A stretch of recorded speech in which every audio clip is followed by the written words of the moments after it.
Game709 here on the No Limit YouTube channel for our deck profile for you guys this week. Everyone, I'm sure at one point or another, has actually kind of played something that has used this card, and I'm sure that you can already tell that it's Uriah, Lord of Searing Flames. For those of you who may not know what this card actually does, it cannot be normal summoned or set. It must be special summoned from your hand by sending 3 face-up trap cards you control to the graveyard. It cannot be special summoned by other ways. This card gains 1,000 attack for each continuous trap card in your graveyard, and once per turn you can target one spell or trap card your opponent controls, destroy that target, and spell and trap cards cannot be activated in response to this effect's activation. So it's just something that a lot of people have played for fun over the years, and it's something that I also as well enjoy playing. So something I felt like sharing with everyone.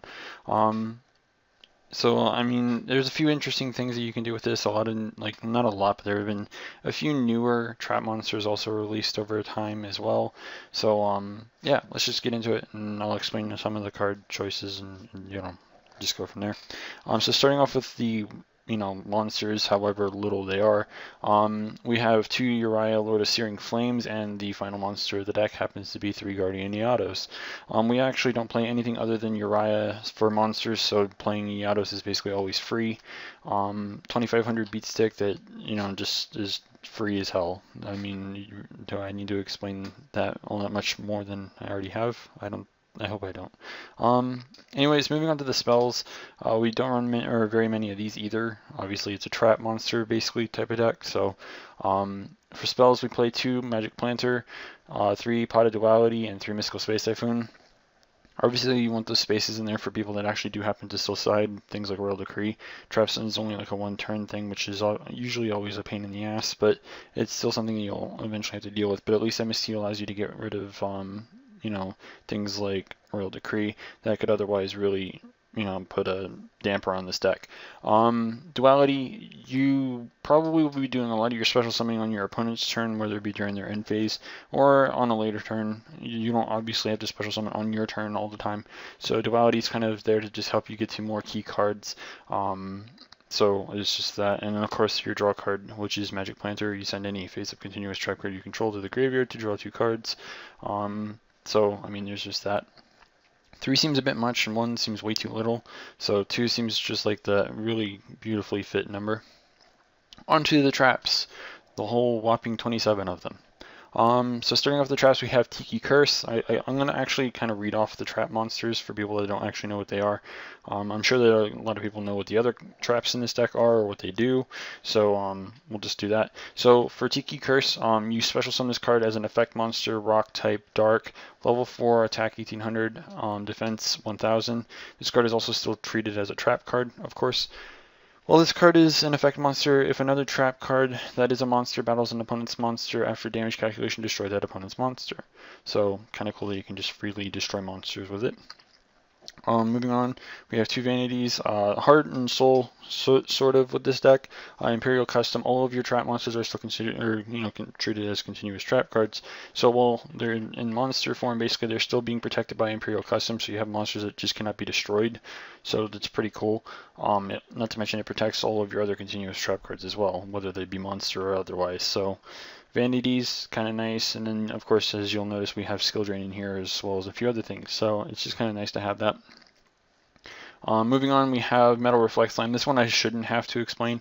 Basically, it's just a level 10, 3000 defense monster. It's good for taking, or not taking, but like preventing attacks, because obviously getting over 3000, at least through battle, is not exactly easy, so it's just kind of it's good for putting things, on hold, so to speak.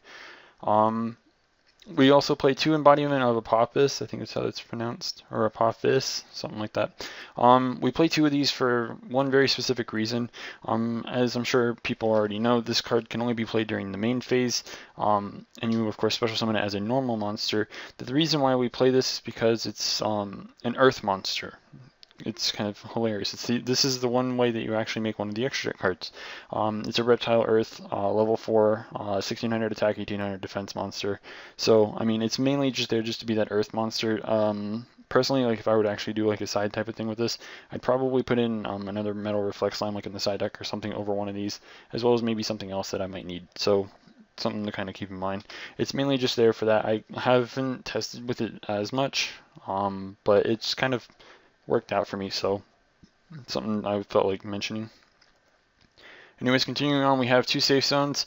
Believe it or not, we play at least 8 dark monsters to make Key Beetle. So yeah, I mean, we've already covered the fact that this is a dark monster, so I'm just gonna go ahead and say this. Zoma the Spirit is also a dark level 4 monster, so you're able to make Key Beetle with those 2 monsters.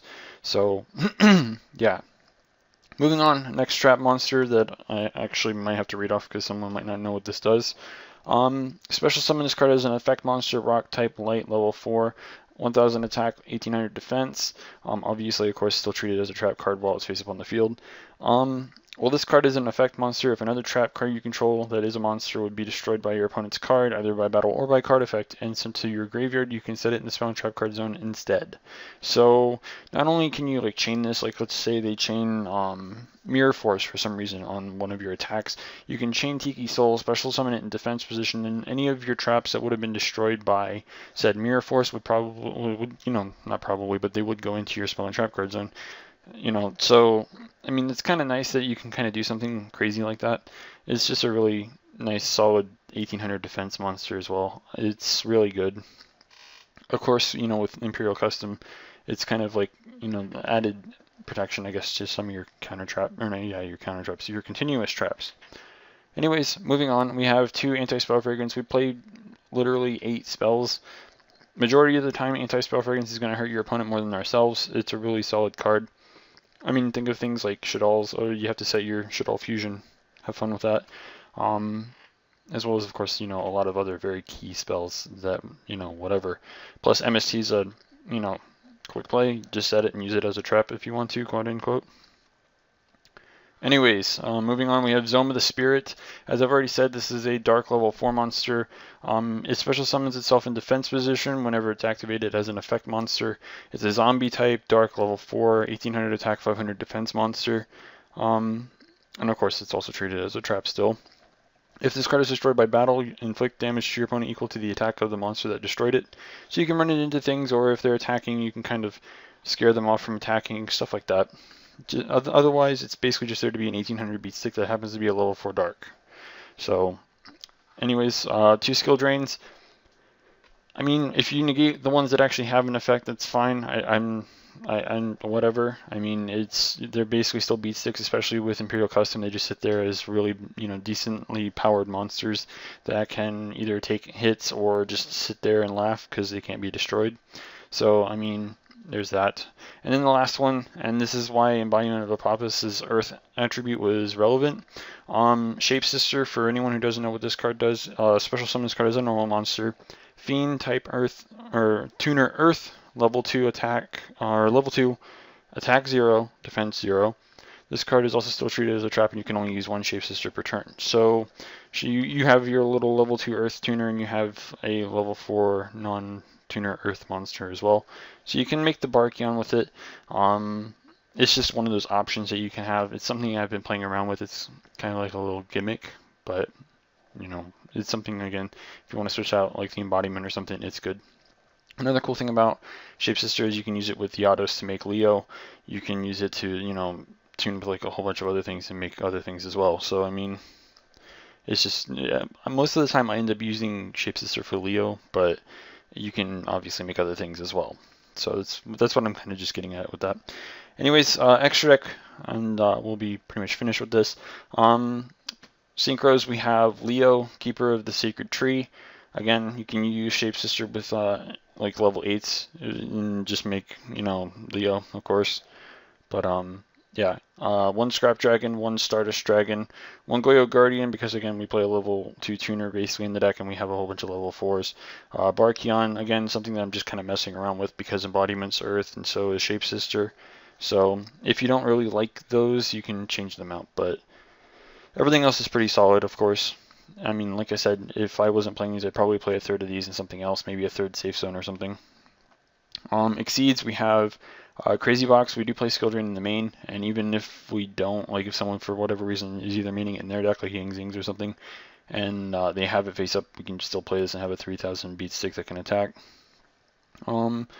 Number 66 Key Beetle. We're playing safe zones, not to mention that it's a good way to kind of protect other things as well. And I mean, the safe zone luck's still just, it's hilarious. So yeah, I don't know why I feel very hyped up for some reason at the moment. I don't know. Anyways, continuing on, we have number 103 Ragna Zero, things like Cleaforts, and just stuff like that, basically. Mainly that. I mean, I can't really think of many other things that you would actually end up playing the Ragna Zero against right now. Silent Honor Arc, kind of like a Castell. I mean, I'm kind of still testing around. Honestly, a lot of people prefer to have that second Castell over Silent Honor Arc these days, but the fact that it can like protect itself from being destroyed, kind of an added bonus to it. So kind of comes down to preference, I guess. Of course, Castell.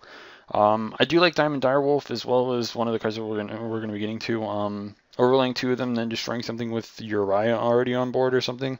You can get a lot of power onto Uriah because you'll be putting a lot of counter traps, continuous traps into your graveyard and making Uriah even bigger. So I mean, there's that. Excite Knight, self-explanatory really. The Volvo Chain is the other card I was kind of talking about in regards to the whole Diamond Direwolf. Overlay two of your continuous traps, then detach one of them and send another one from your deck to the graveyard, and increase your Uriah more if you wanted to, or you can stack Uriah on top of your deck, or if you want to, Yados as well. Abyss Dweller for things that just activate in the graveyard, things like Burning Abyss and whatever. Of course, again, namely Burning Abyss. And then, of course, Cowboy, just in case of that chance that your opponent has 800 or less life points. Or if you just want to get over one of their big monsters, it's also useful for that as well. So, yeah, I don't know. Let me know what you guys think of the whole trap monster thing. I honestly wish that there'd be something kind of really fun and like gimmicky, but actually really solid that you could actually take to like an event and actually do decent enough with. I know that there's like a lot of cool things that this deck's capable of, but a lot of people just don't really dare to take it to something like a YCS or something. But yeah, let me know what you guys think about the whole Uriah thing, the continuous trap monster stuff. Let me know what you guys think about that. Have you ever played Uriah yourselves? Like all that other fun shit. Share ideas and stuff in the comments and all that other happy junk. If you haven't already, don't forget to rate, comment, subscribe, and until next time, this is Team 709 signing out.